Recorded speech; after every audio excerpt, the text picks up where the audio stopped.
It was supposed to be the worst day of my life. But it turned out to be just the beginning.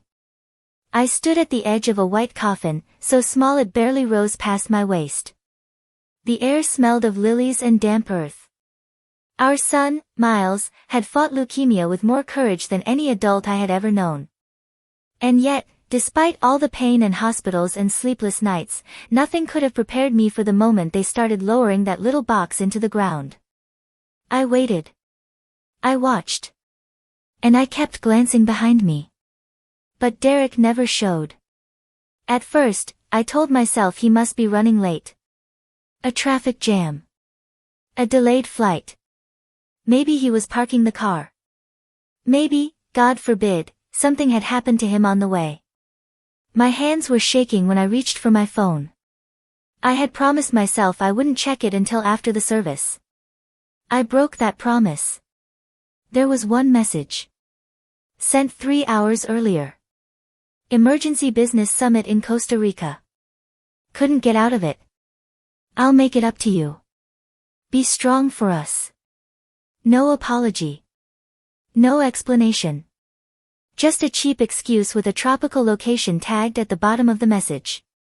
The word summit echoed in my mind as the first clump of dirt hit the coffin. I felt my knees buckle.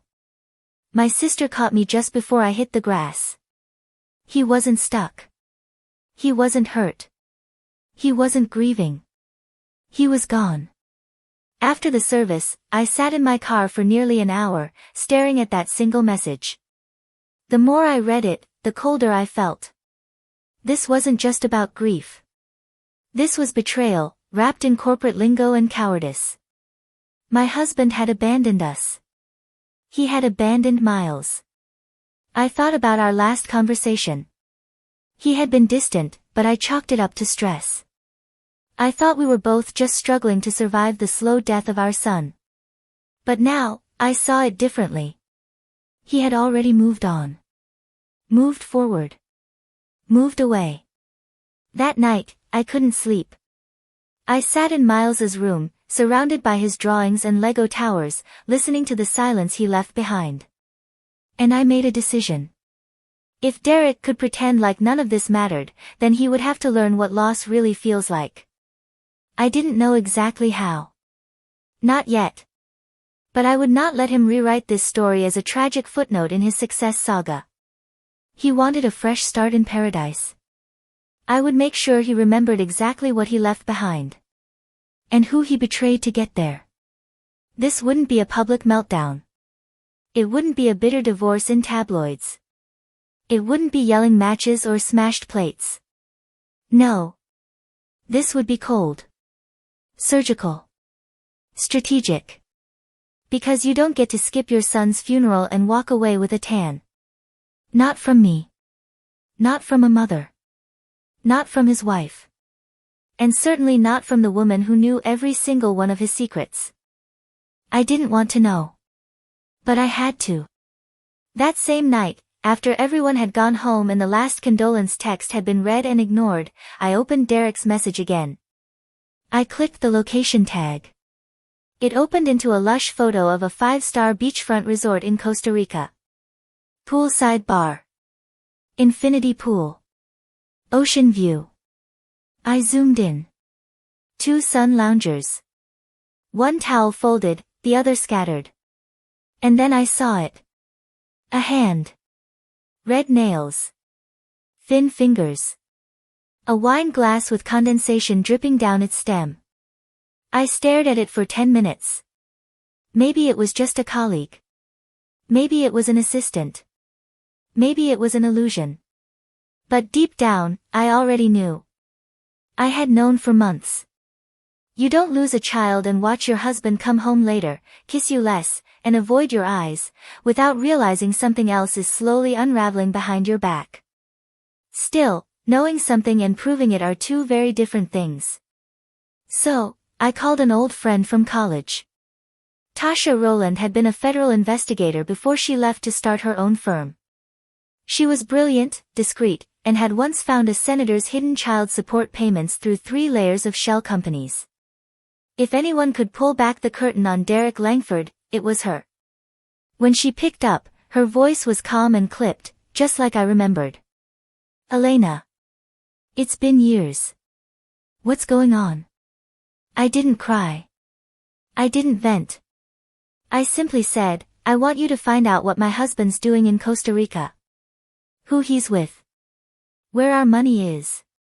And what he's planning. There was a pause. Then she said, I'm on it. Within 48 hours, she sent me a file that made my hands shake so badly, I dropped my phone onto the kitchen tile. Derek had booked the trip under a shell company registered 3 months earlier. A company I had never heard of. A private jet, chartered under the name DL Consulting, had flown out of Austin Executive Airport 2 days before the funeral.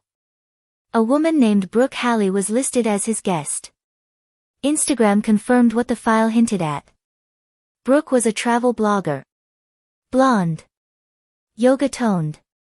Always in a bikini. Her last post showed her sipping a coconut drink at the very resort where Derek was hiding. The caption read, manifesting peace and prosperity with someone who truly sees me. I felt my stomach twist into knots. The comments were full of fire emojis and heart eyes. But I couldn't look away. The worst part? Derek had commented, every moment with you is clarity. Clarity.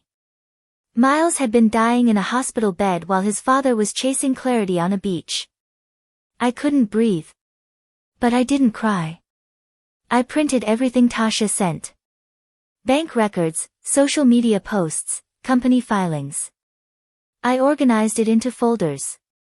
I highlighted dates and transactions. I marked where his lies began and how deep they went. Every document was a stitch in the tapestry of his betrayal. Tasha wasn't done.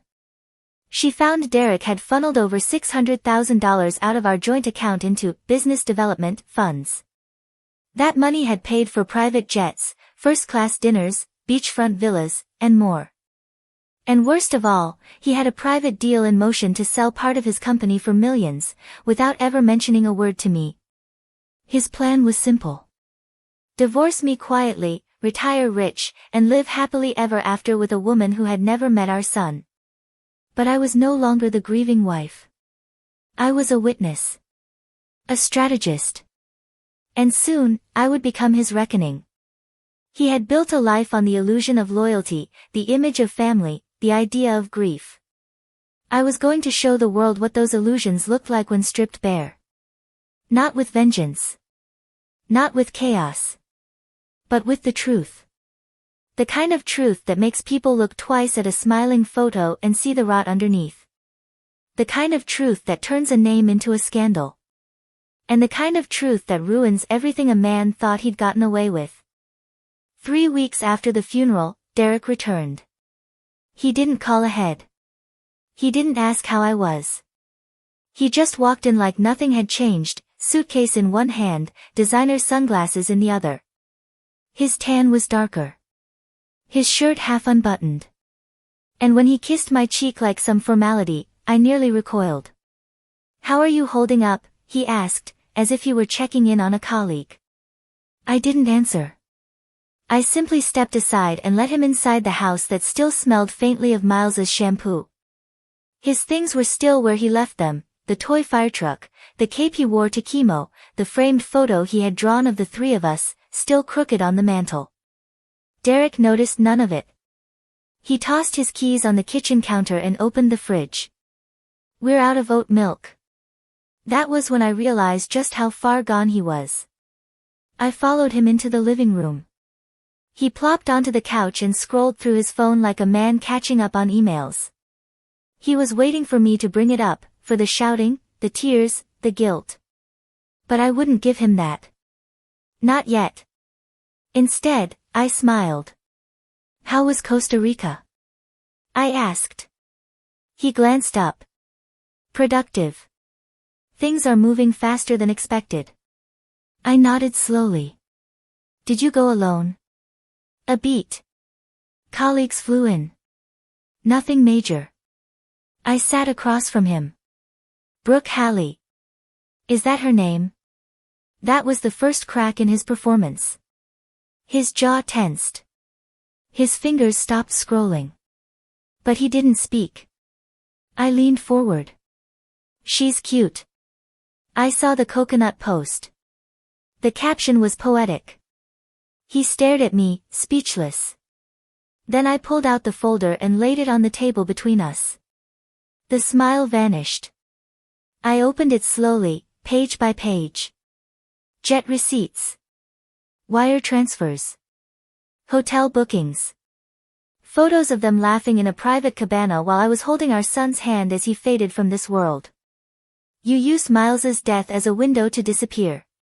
But you forgot I built this life with you. I signed every paper. I co-owned every property. And I know every corner you tried to hide things in. His voice was low. You don't understand the pressure I've been under. No, Derek. I understand perfectly. You saw a way out and took it. He looked down at the documents like they were evidence from a crime scene. Because they were. I want the house, I said. This one. The lake one. And your stake in the firm? I know it's about to be acquired. I want my share before you try to stuff it into another shell company. His lips parted. You can't just. I can. And I will. You built an empire on paper, Derek. But you forgot something. What's that? I was the one who read every word. He stood up. Angry now. You want to tear me down out of grief? That's what this is. I stood too. Calm. No, Derek. I'm not grieving anymore. I'm evolving. That night, I changed the locks. The next morning, I filed an emergency injunction freezing all joint assets. And by the end of the week, I had more than just receipts. I had a lawyer, a forensic accountant, and a private investigator watching every move he made. Derek thought he'd come back to a grieving widow too tired to fight. He came home to a woman reborn in the ashes of everything he destroyed. And that was only the beginning. Divorce is not a storm. It is a siege. And I had just launched my first strike. Within days, Derek's world began to crack, not through drama or confrontation, but through silence and paperwork. My attorney, Carla Menendez, was a surgical blade in human form. She didn't yell. She didn't posture. She simply filed. Motion after motion, each one a scalpel cutting through Derek's carefully curated empire. Our first win came fast.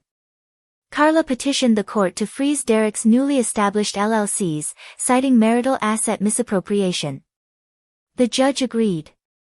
His shell companies, including DL Consulting, were now locked tight. No transfers.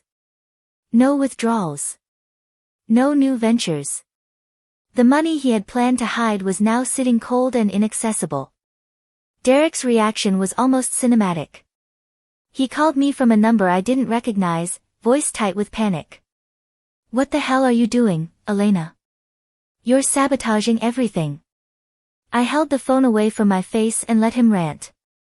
When he paused, I said, you sabotaged us the moment you took her to Costa Rica before our son was even in the ground. He cursed under his breath. Then, quieter, I didn't mean for it to go like this. Yes, you did, I said. And now you're going to watch it unfold. Click. I never answered his calls again. But I did watch. Tasha, my investigator, dug deeper. Turns out Brooke Halley wasn't just a yoga influencer. She had been paid, yes, paid, through one of Derek's companies for consulting services. Monthly deposits. 5 figures. No work record. No deliverables. Just an arrangement hidden in plain sight. But the piece de resistance came from the forensic accountant Carla hired. It was a single spreadsheet, color-coded and quietly damning. Derek had used marital funds to not only finance his affair but also to prepare a secret relocation plan. A trust set up in the Cayman Islands. Real estate inquiries in Tulum. A notarized draft of a prenup, dated 6 months before Miles died. He hadn't just fallen into love. He had planned his escape. And I had caught it all. Carla advised patience. We're not just going for divorce, Elena. We're building a fraud case. He's not walking away from this with anything he stole. But my plan was bigger than court. I didn't just want justice on paper. I wanted the truth out loud. So I reached out to an old contact in media. An editor named Selena Park, who owed me a favor. I sent her the timeline, the documents, and a name, Derek Langford. She wasn't interested at first. Another cheating executive? Not news. But then she read the part about Miles. The funeral. The wire transfers. The photos in Costa Rica. And she called me back within an hour. I want exclusive rights, she said. You're not the only woman with a story like this. But you might be the first with this much proof. I agreed, under one condition. No anonymity. I wasn't hiding anymore. Within a week, the story hit the front page of an investigative outlet under the headline, "He left her grieving, then fled to paradise, the hidden life of Derek Langford." The article went viral overnight. Share by share, like by like, my truth spread across the internet like wildfire. Comments poured in. People outraged, shocked, enraged on my behalf. And suddenly, Derek's reputation wasn't just damaged. It was auctioned. Every client meeting he had lined up for the quarter. Cancelled. The acquisition deal. Postponed indefinitely. Brooke Halley. She locked her Instagram and disappeared from public view. And Derek? He called me again. Begged me to stop. But the siege was far from over. This wasn't about revenge anymore. It was about truth. And truth, when exposed properly, doesn't need to scream. It echoes. A month after the article went live, I stood in the middle of the downtown bank lobby, waiting. Carla had arranged everything. The court had granted us temporary access to Derek's secured holdings, hidden accounts, private deposits, and one specific safety deposit box listed under a dormant LLC. We weren't sure what we'd find. But something told me Derek had left more than just paperwork buried in steel. When the vault clerk led us into the secure room, the air was colder. Sterile. The box was long, narrow, and anonymous like the rest. I slid in the key. Turned it. Pulled. Inside, there were documents, some predictable, others unexpected. First, 2 passports. Both in Derek's name. One legitimate. One fake. Second, a prepaid phone with international SIM cards. Third, a manila folder marked simply with the word exit. Carla looked at me and muttered, he was going to vanish. Inside the folder were flight itineraries to Guatemala, a lease agreement under a different alias, and a payment schedule to a plastic surgeon in Mexico City. Derek hadn't just wanted to disappear. He wanted to erase himself. A new life, new name, new face. While I mourned our son. While I buried memories he helped create. And the final item in the box? A note. Scrawled in Derek's handwriting. In case she digs too deep. Burn everything. That single line was the rope he hung himself with. Carla took photos of everything. We left the contents untouched and resealed the box. The paper trail now reached far beyond infidelity. It was intent. Deception. Premeditation. But even as we built our case, something shifted inside me.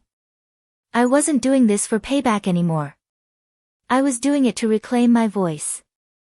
The one I gave up during years of gaslighting, manipulation, and being made to feel like I was too emotional, too weak, too paranoid.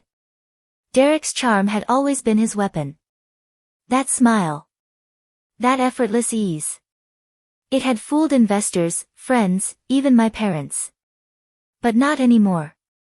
I started attending therapy again. Not because I was broken, but because I was healing. And healing needed structure. My therapist, June, had a way of making silence feel safe. He didn't betray you because you lacked something, she told me during our second session. He betrayed you because you had everything he couldn't control. That line became my mantra. At home, I cleaned out the attic. Boxed up Miles's things with reverence, not sorrow. I kept his cape, though. Hung it on the wall of my studio. A reminder of the tiny hero who gave me strength even in silence. Then came the court date. Derek appeared in a tailored gray suit, flanked by a new lawyer who looked like he hadn't slept in weeks. Brooke wasn't with him. She had officially filed a harassment complaint against Derek 2 weeks prior, claiming he had stalked her for days after she ended things. The woman he left me for had now left him, too. The courtroom was quiet. No media. No cameras. Just the sharp smell of legal pads and polished shoes. I took the stand.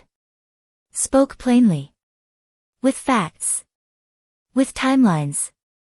With documentation. Derek's lawyer tried to argue coercion. Emotional instability. But Carla dismantled every claim with poise. The judge listened. And when the verdict came, it was clear. I retained full ownership of our main residence. The lake house. 35% of the firm's future acquisition. And Derek was ordered to pay damages, significant ones. As we exited the building, he caught up with me on the marble steps.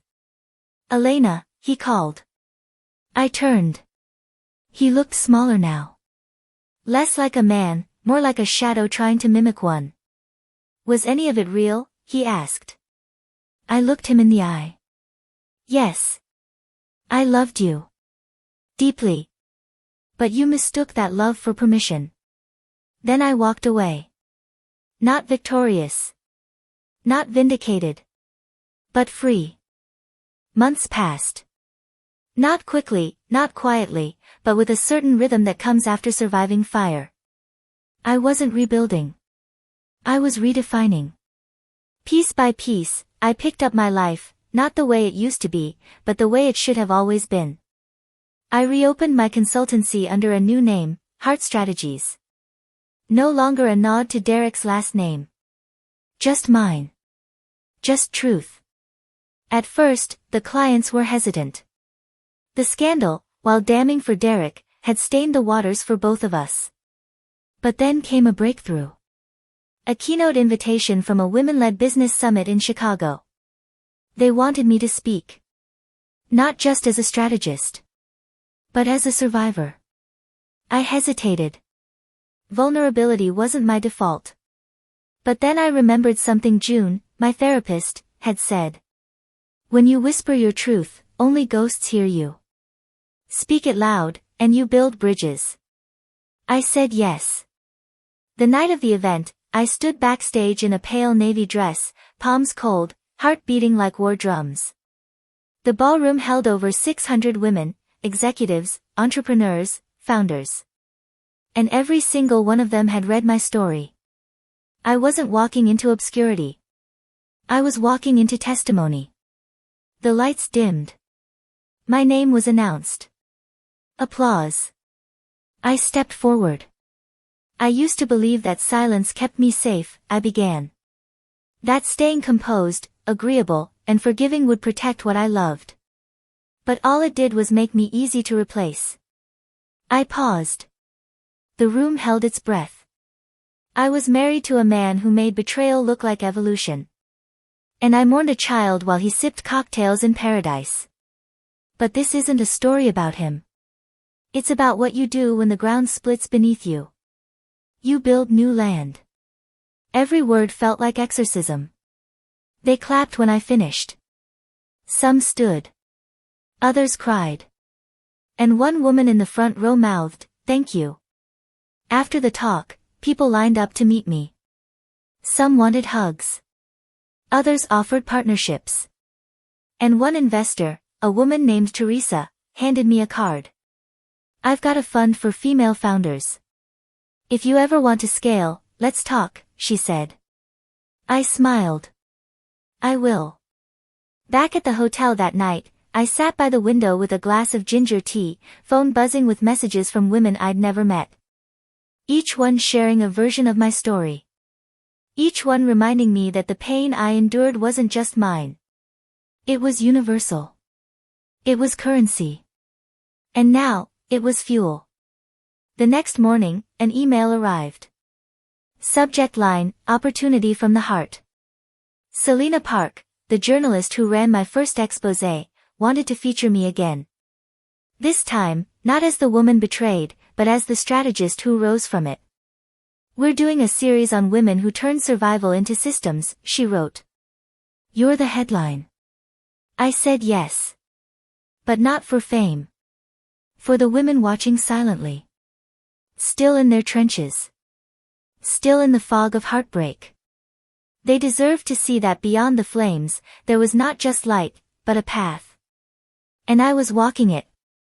Not alone. But lit from within. By early spring, the fog of winter had lifted, both outside my window and inside my chest.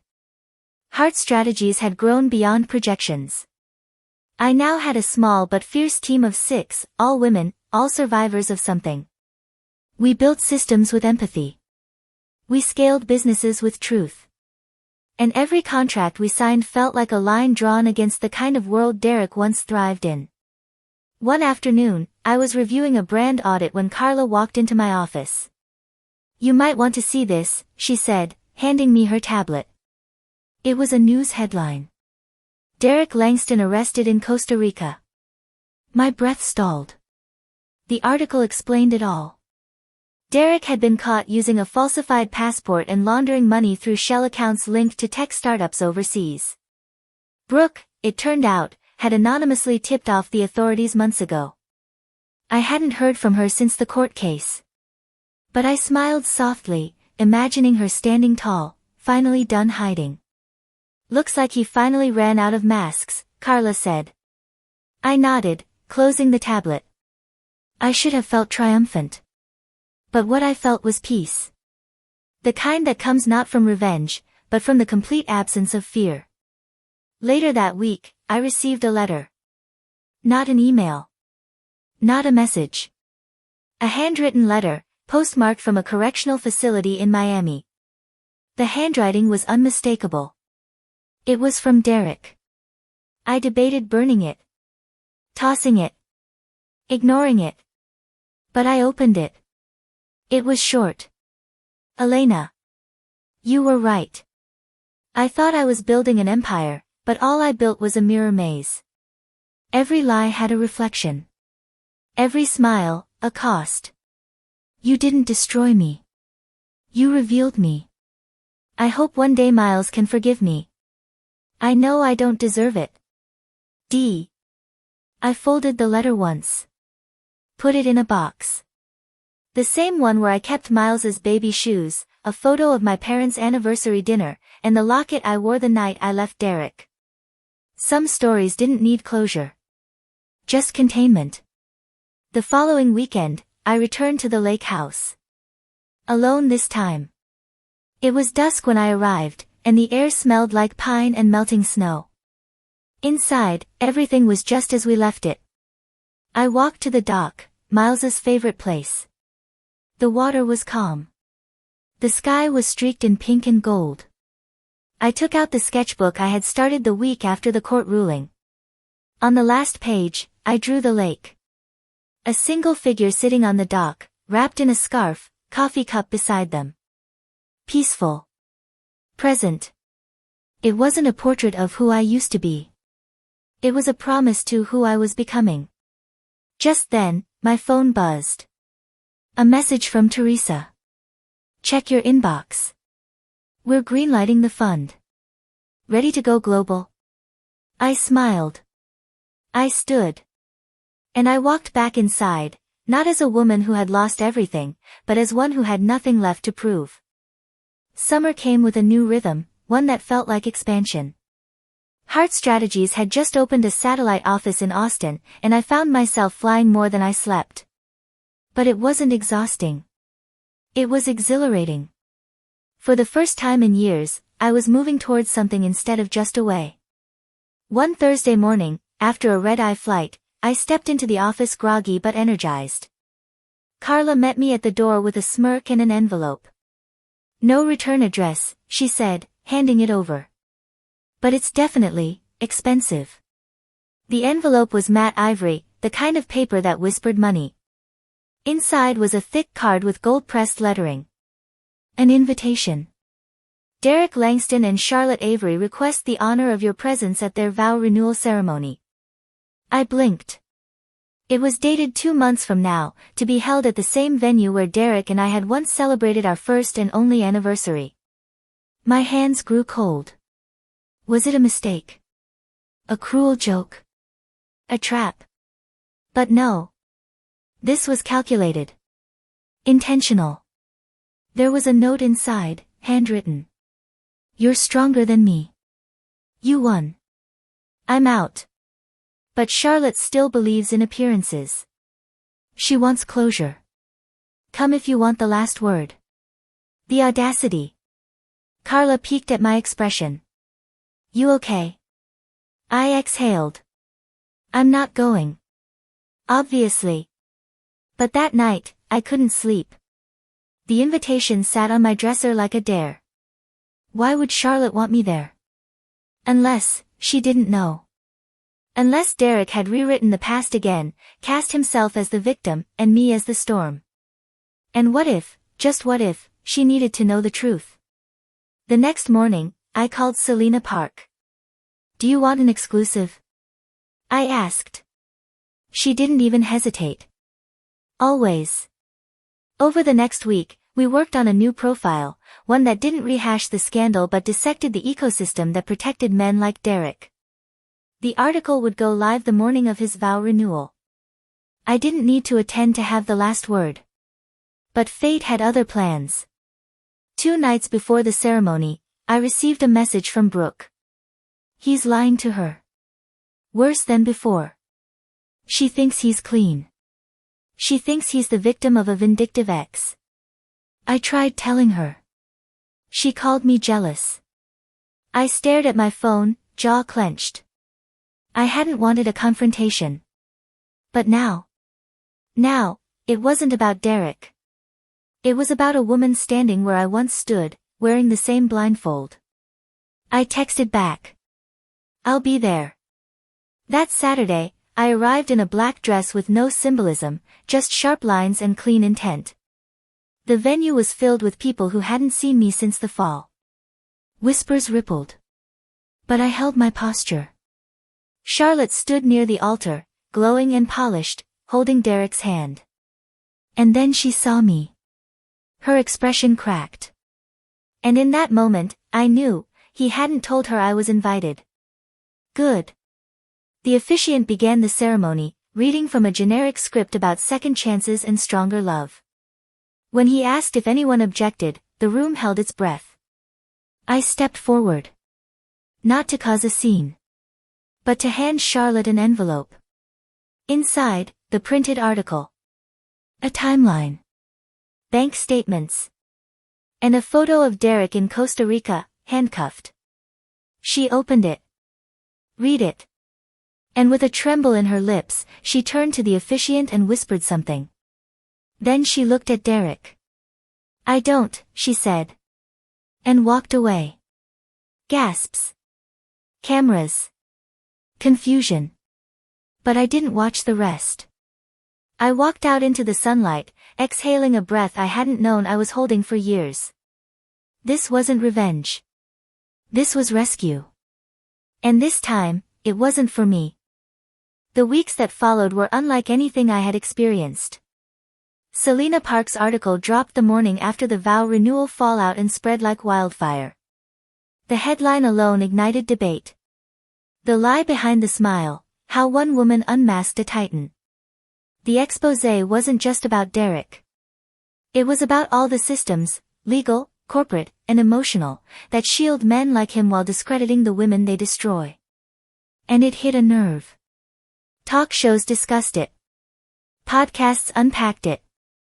LinkedIn lit up with posts from survivors, whistleblowers, and quietly complicit executives now trying to save face. But more importantly, messages poured into Heart Strategy's inbox from women all over the country. Not just victims. Visionaries. Women with ideas. Women who had been pushed aside. Women who had built in silence and were now ready to speak up. One message stood out. I read about what you did for Charlotte. I thought I was the only one. I've been building a pitch deck in secret because my husband said it was a waste of time. Can I show it to you? Her name was Maya Torres. She lived in Phoenix. And her startup idea was brilliant, an AI tool to detect emotional manipulation in corporate negotiations. I invited her to fly out.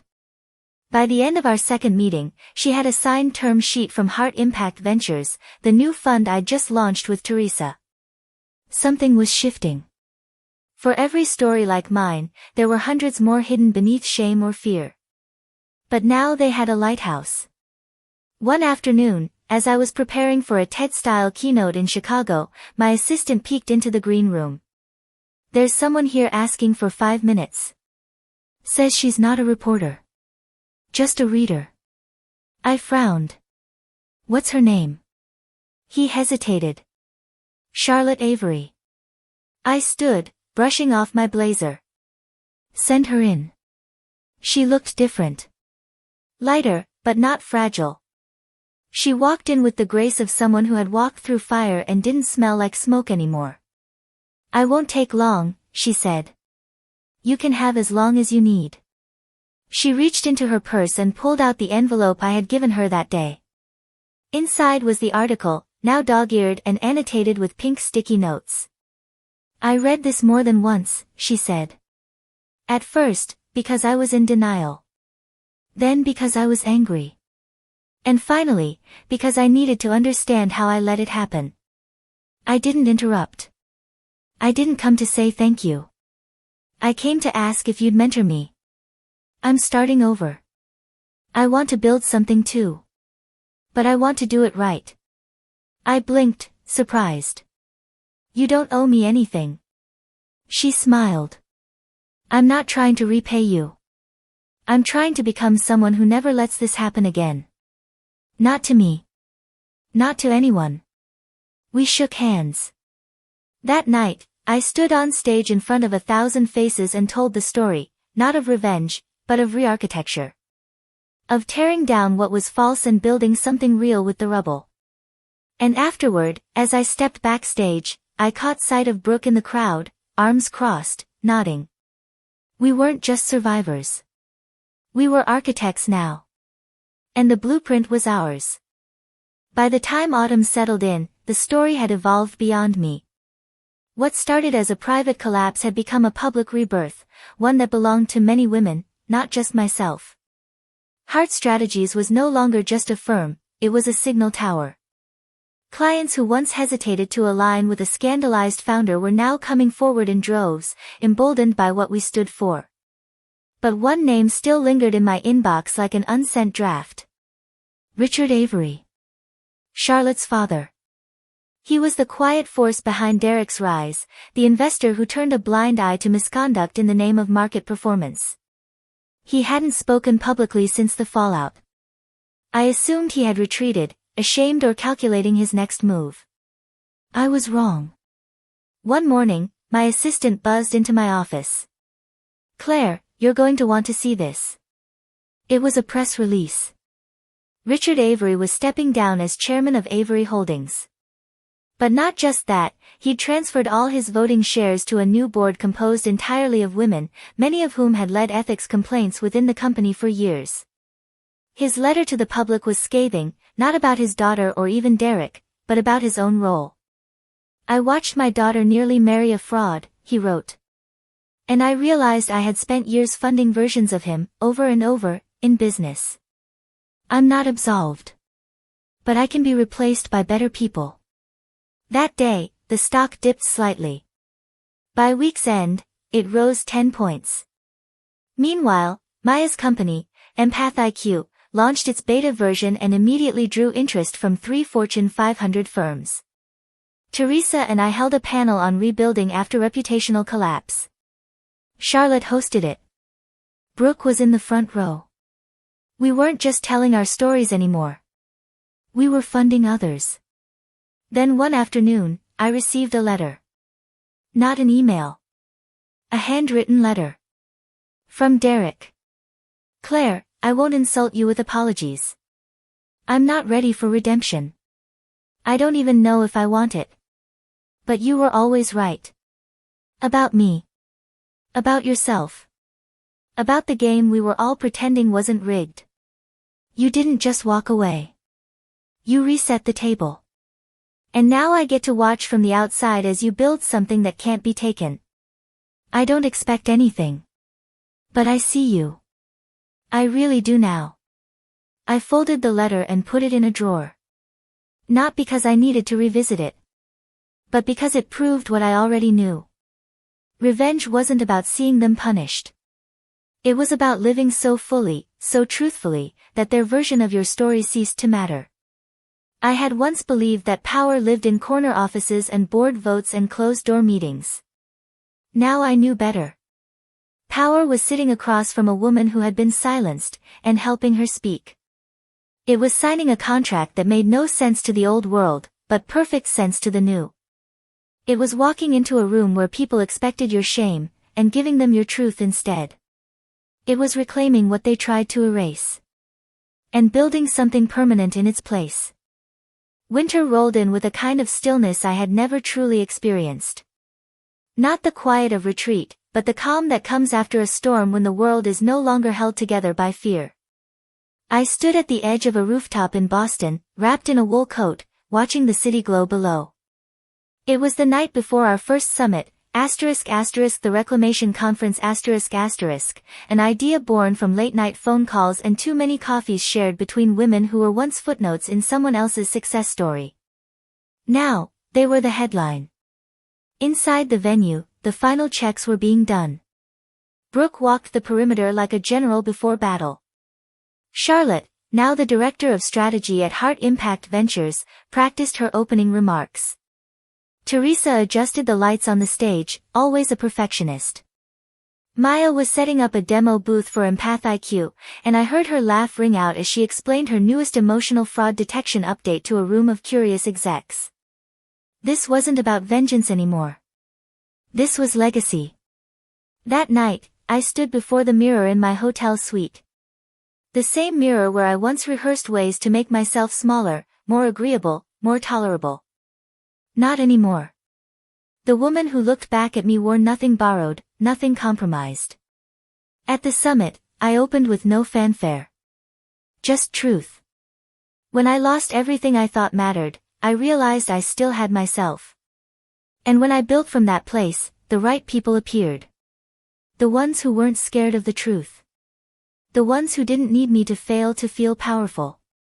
That's who we are now. That's what this is. Applause didn't come like thunder. It came like rain. Soft, steady, cleansing. Each panel, each workshop, each story that followed was a chisel against the old narrative. Women shared how they rebuilt companies after being pushed out, how they launched foundations after escaping coercive marriages, how they refused to let systems break them. Not one of them called herself a victim. Not one begged for permission. By the time I closed the summit, the room didn't feel like a gathering. It felt like a movement. And when the cameras turned off and the chairs were emptied, I remained behind a few moments longer. I touched the edge of the podium and whispered not a thank you, but a promise. To keep building. To never forget the silence I crawled out of. To make sure no woman ever had to go back into hers again. That night, as I walked back to the hotel, the snow began to fall. Not heavy. Just enough to make the city glisten. Brooke joined me mid-block, holding out a cup of hot cider without a word. You know, she said finally, I think we're just getting started. I smiled. Yes, I whispered, but this time, we're writing the rules. And in that moment, as our boots crunched against the soft powder, I knew something unshakable. This wasn't just a story of revenge. This was a story of return. To power. To truth. To ourselves. The first anniversary of Heart Impact Ventures felt nothing like a celebration of survival. It was a monument to everything that had risen from the ashes, and everything that refused to stay buried. The venue was the old museum downtown, transformed into a living gallery of stories, innovations, and untold victories. The invitation-only list included founders, whistleblowers, board members who had flipped the status quo, and even a few former rivals who had finally chosen conscience over convenience. I walked in just as the lights dimmed for the final presentation of the night. On the screen was a single image, my old wedding photo. I froze. The room hushed. Then, Brooke's voice came through the speakers. Every revolution needs a myth. But this one? It needed a woman who stopped asking for permission. Laughter followed.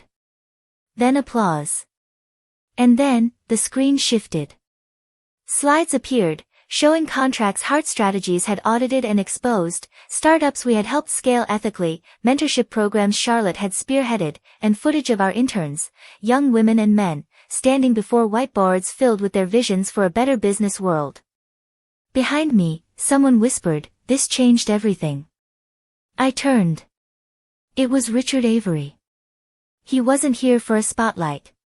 He had come quietly, sitting in the back. He gave me a nod of understanding, not praise, not pity. Just acknowledgement. And that was enough. The night ended on the rooftop. Fire pits lit. Blankets shared. Teresa passed around whiskey. Maya took Polaroids. Charlotte told a terrible joke that had us all doubled over in laughter. Then the elevator dinged. Miles stepped out. Now 14, tall and quiet, with his camera slung across his chest. He looked so much like his father it ached, but none of the damage clung to him. Only clarity. "Mom," he said, "I need a photo of you for my art class." They asked us to capture strength. I turned slowly. "No pressure," he added with a grin. I laughed. I walked to the edge of the terrace. Snow fell again, soft and silent, just like it had that night I left everything behind. But this time, I wasn't escaping. I was arriving. Miles lifted the camera. I didn't pose. I didn't fix my hair. I didn't adjust my coat. I simply stood there. As myself. The shutter clicked. And in that frame, everything was there. The girl who believed him. The woman who buried him. And the legend they never saw coming. Because in the end, revenge was never the headline. The woman I became, was.